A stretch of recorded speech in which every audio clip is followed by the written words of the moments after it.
The site in dispute is an area situated over 20 kilometers off the Eastern Cape coast, which lobby groups say would leave marine life and the ocean at risk. This comes, after Shell in May were taken to court by people in the Netherlands, and where they lost a case, and where the court ordered Shell to reduce their emissions by 45% by 2030. Despite being unsuccessful in their first urgent court application, the groups were not deterred. What we are doing as Greenpeace is only a small piece in a big fight. There's a lot of organizations, there's a lot of interested persons as well as community members who are affected directly by this decision, who form part of the plaintiffs or the applicants in this case, who are going to interdict Shell. We are also forming part of a broader coalition of actors who across the continent are fighting against multinational companies coming into Africa to just pillage. Their persistence paid off in a second round of court hearings when their lawyers argued that the impact of the blasting would cause significant and irreparable harm to the marine life and impact the livelihoods, constitutional rights and customary rights of coastal communities.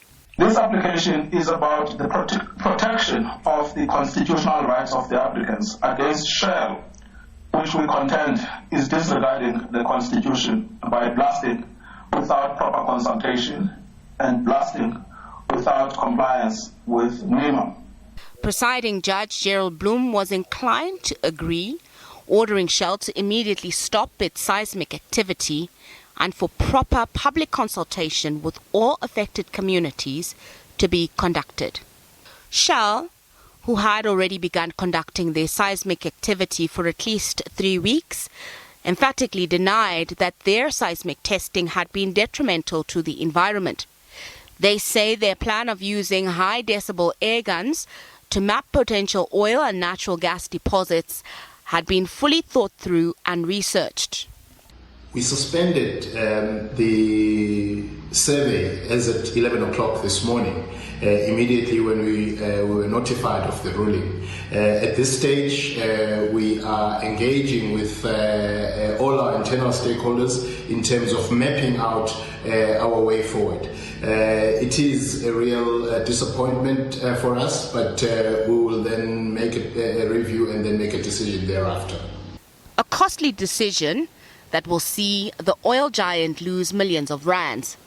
In addition, Shell has terminated its contract with the oil and gas ship that was conducting the seismic survey due to the outstanding legal issues about the survey and the limited weather window that the Amazon Warrior vessel would have to conclude its work. The Minister of Minerals and Resources, Gwede Mantashe, has come out strongly in support of the energy companies' plan to explore for oil and gas on the Wild Coast.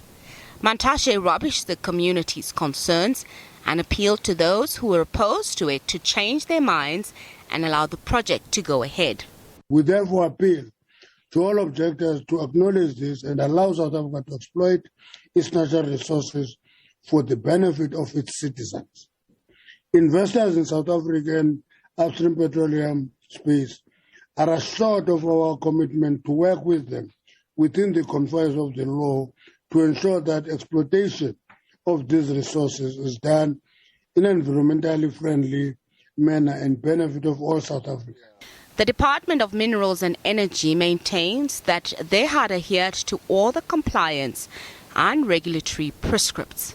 Despite this, the courts have forced the DMRE to go back to the community to correctly redo the consultation process. Whether they do so or choose to appeal the court's decision will play out in the coming months. Nozintombi Mia, SABC News.